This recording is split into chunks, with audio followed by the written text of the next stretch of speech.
Yeah, it all happened here. It's a hard memory.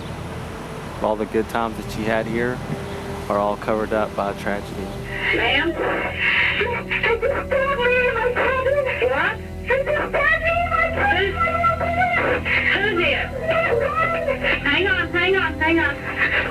Somebody keep me the wall. It's sleeping. Me and my little boys are sleeping downstairs.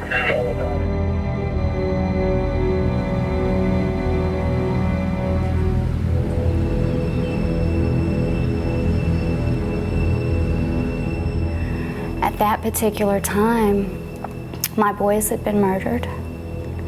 I was being accused of their murders. I was being held in jail. Actually, for the first 3 days, they had kept me in a cell where I was completely nude. It was it was a horror.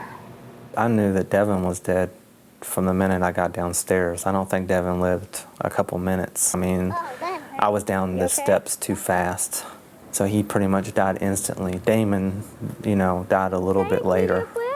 Well, when the verdict came back, and of course, they had found me guilty,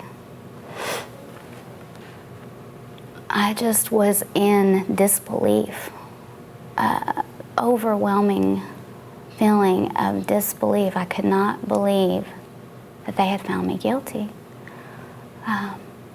The shock. Happy birthday, dear Damon. And about 2:30, the first thing that I remember is hearing a real light glass break, just almost like a wine glass or something real light. And I don't remember the amount of time that it took for me to hear the first scream. But the first thing that I heard was Darlie screaming, "Devon, Devon, Devon, Devon, Devon." I mean, she was just going over and over and over again. And when I get over to Devon, he's laying on the floor face up, and he has these huge 2 gashes in the front and the top of his chest. And I see the coffee table bent over. He has no life in his face. And I'm hearing what's happened, and she's screaming into the phone, "Oh my God, my babies have been killed, get here, I need an ambulance, and I'm just hearing this hysterical, going on, this hysteria just happening, and I'm sitting here thinking, oh my God, I've got to get air into this baby's body. And I go down to blow into his mouth to give him CPR, cocked his head back, and as soon as I did, blood just spewed out of his chest. Darlie Routier told police an unknown intruder committed the crime, yet within 20 minutes of arriving at the scene, police already considered her to be a suspect. Darlie was later arrested and charged with capital murder. The prosecution claimed a minuscule piece of fiber from a screen door found on a kitchen knife in the house supports their theory that the killer must have been someone from inside the house. Prosecutors also believed Darlie's injuries were self-inflicted and suggested that she was a selfish, cold-blooded woman who stabbed her sons because she could no longer satisfy her expensive lifestyle. The district attorney, Mr. Greg Davis, refused to be interviewed for this program. The media hype that followed soon portrayed Darlie Routier as a materialistic social climber who didn't care for anyone but herself. Based upon the evidence presented by the state, after 7 hours of deliberation on February 1st, 1997, the jury found Darlie guilty of murder and sentenced her to die by lethal injection. Darlie Routier currently sits on death row, maintaining her innocence and waiting for a miracle. Darlene is not a violent person. She did not have any mental problems. She loved her children. She had just finished making a large dinner for them, and she had appointments for the dentist and pictures, appointments for Drake. Darlene wouldn't hurt anybody, let alone her children. She's not violent. I've known Darlie for about 9 years now, and she's just been a wonderful friend. She's a wonderful mother. We did things with our kids together, went over to each other's homes, went out to eat. Devon and Damon were so full of life. So they touched everybody everywhere they went. They were so special. They always cared about other little children. I remember one time that we had taken them to the Rowlett Needy Children's Home, and we had taken them through and explained to them how other little children didn't have, toys or food or a safe, warm home. And when we came back to the house, they had started putting all their toys and stuff in a bag. And I was like, what are you guys doing? And they wanted to take those toys for the other little children. They were just, Devon was always full of laughter, always making everybody laugh, always wanting to be silly. Damon was more quiet, more reserved, was a little shy. Okay, we'll see you in the morning. Did you want to get one of all them, Dana? Yeah. Okay, well, yeah, but I'll wait. There was a lot of things that I was having a struggle with. I was very angry at God. I was very, my faith was shaken. I couldn't understand why God, that was supposed to be so loving and so compassionate, could allow something so horrible to happen when I hadn't done anything. God didn't do this to me. He may have allowed it, but man did this to me. But that no matter what, God's going to carry me through. And that's what He's done. He's carried me through this fire. They were just wonderful little boys that loved anything that was new and popular. Like all the little boys, they loved Power Rangers and Ninja Turtles. They loved packages under the Christmas tree. And when you think about Damon taking a little slinky for me and wrapping it up, and it was all messy.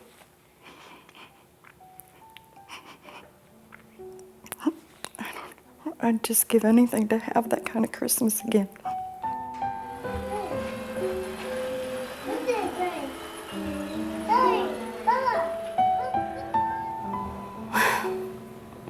It's so hard because you want to convey, you want people to feel what you've gone through, and you try to get the right words. But anything that I could say, any words that I could say would not even begin to touch the surface of how horrible it is every day. But yet, I have to continue to get through every day. I have to make myself get up. I have to make myself say, okay, today is another day. I'm going to try to get through this day. Not just for me, but for Devon and Damon too. It's very hard because you don't have any contact in here. You're not allowed to touch, hug, hold any type of contact with your family whatsoever.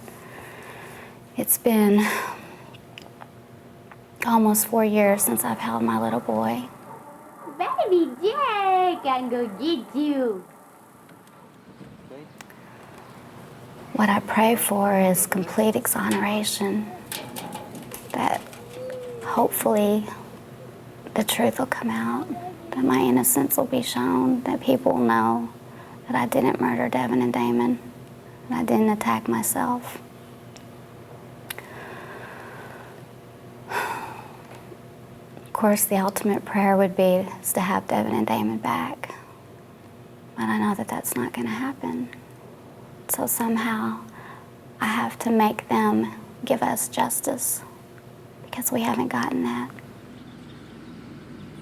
I first heard about the Darlie Routier case in a professional setting. I work for a small magazine called Justice Denied, and we deal with inmates who claim that they were wrongly convicted.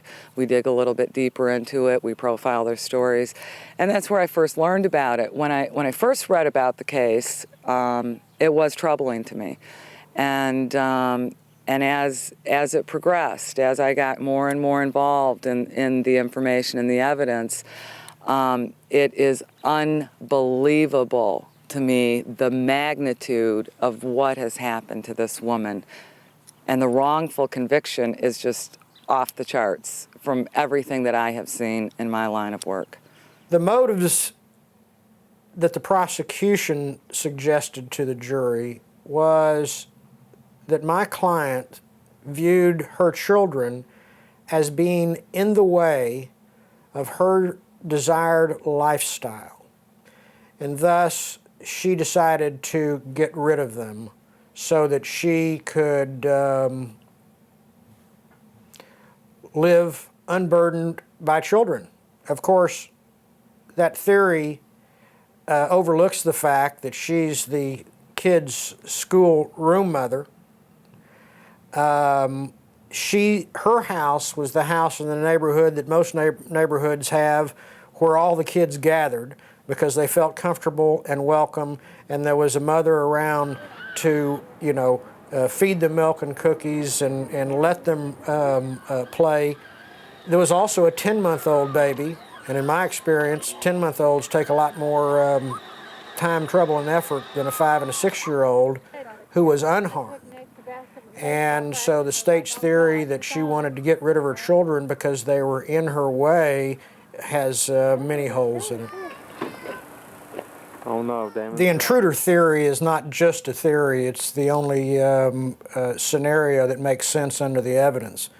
The idea that Darlie killed her children as well as inflicted all these horrendous injuries to herself, and at the same time planted a bloody sock down the alley and cut her own the screen to the garage and did all these things in a timeline that was impossible, that is in fact a theory.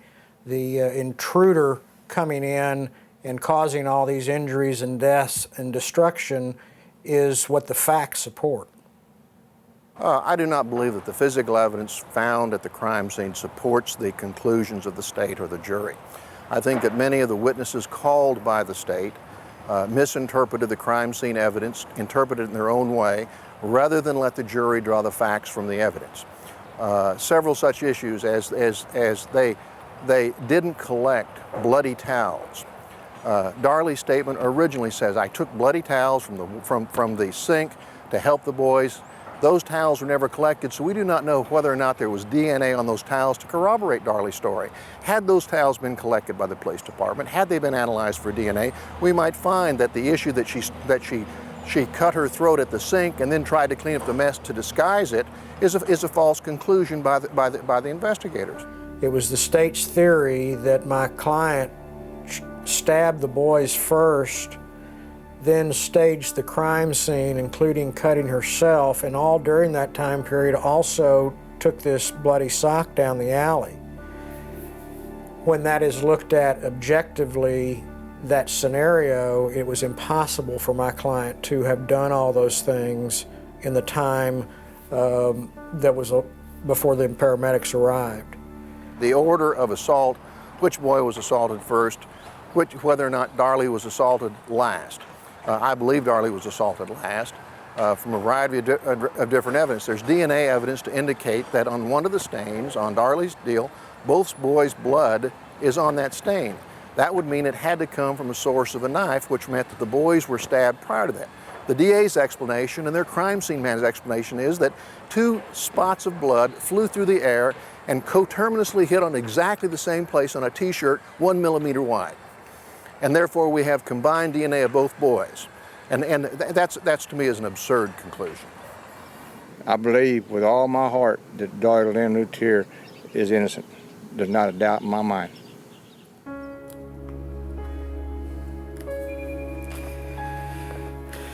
This is a partial picture of what Darlie looked like at the hospital. But after I saw the pictures that made me know that she wasn't guilty, all the ones that we didn't see during the trial, after I saw those pictures, then that just made me feel more so that she's not guilty, that she did not do it to herself, she did not cut herself, and that she put up a heck of a fight to protect her own self. Here's another picture showing the bruising on her arms that supposedly she inflicted on herself, at least according to the prosecution. This neck wound is in clear view there. You need to understand, she's right-handed, and even the state admits that this was a cut made with a left-hand motion. It came within 1 centimeter of her carotid artery, which would have caused her death in a matter of minutes. This is what she looked like the first day at the hospital. That is a picture of a victim, without any doubt. The reason for coming forward is after a few months of thinking about it and what I should have done and what I didn't do is follow my heart.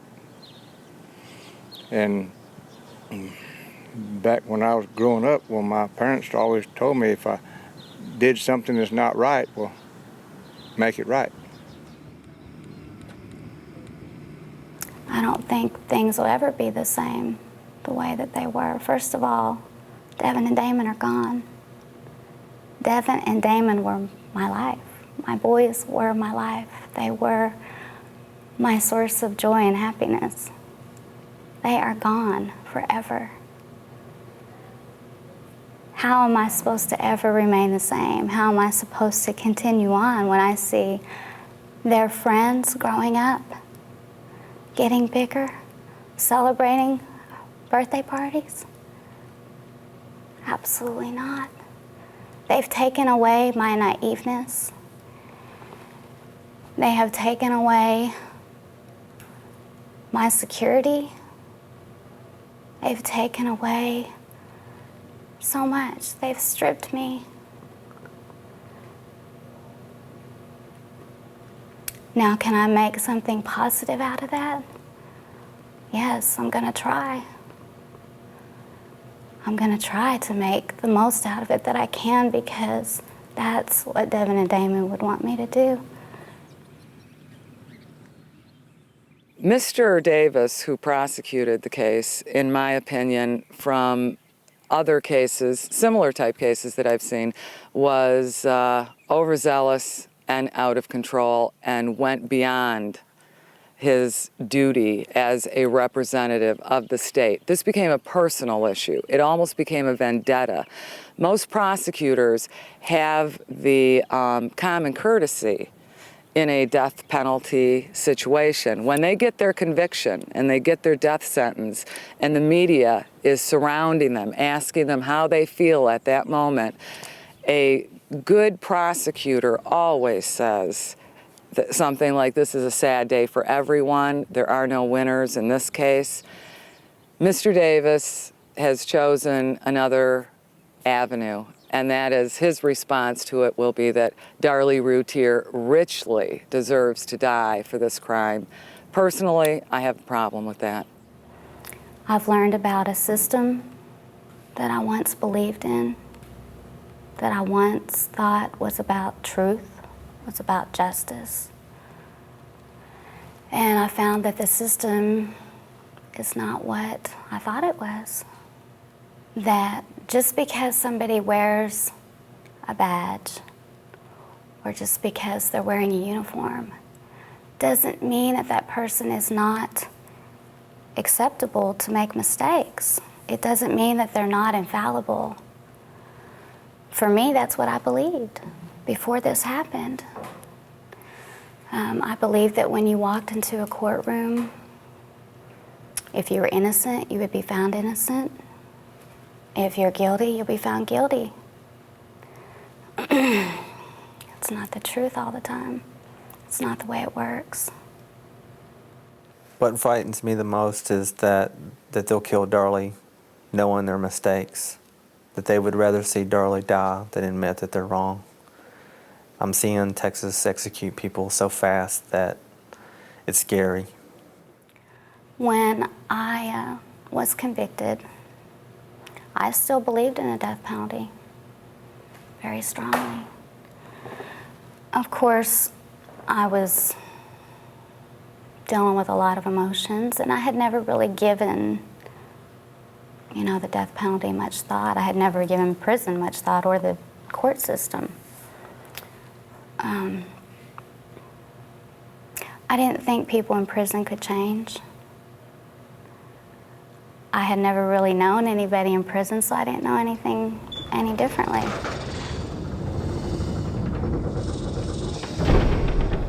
And it just made me realize that, people in prison can change, that they're not expendable. Their lives are of worth value.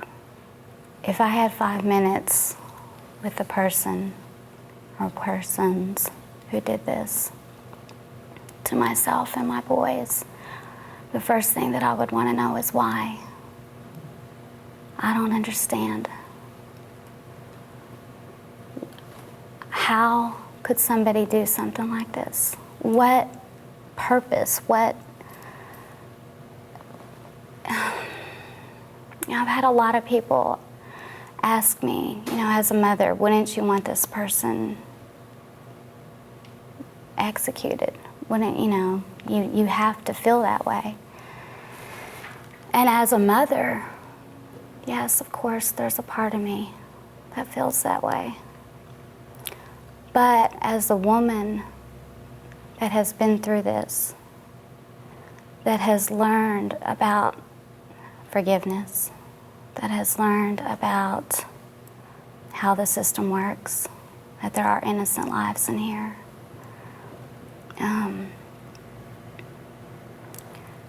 I think people have this idea that the death penalty is going to bring a sense of peace, a sense of healing.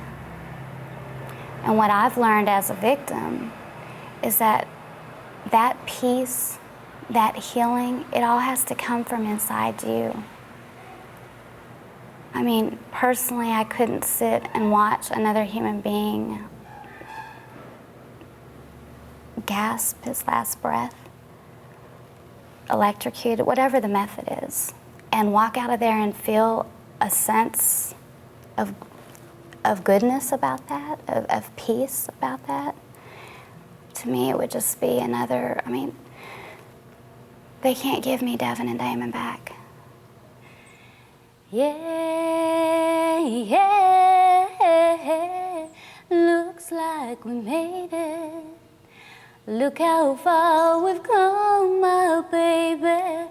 I'm glad we didn't listen. Look at what we would be missing. They said, I bet they'll never make it. But just look at us go and home. We're still together, still going strong. Still the one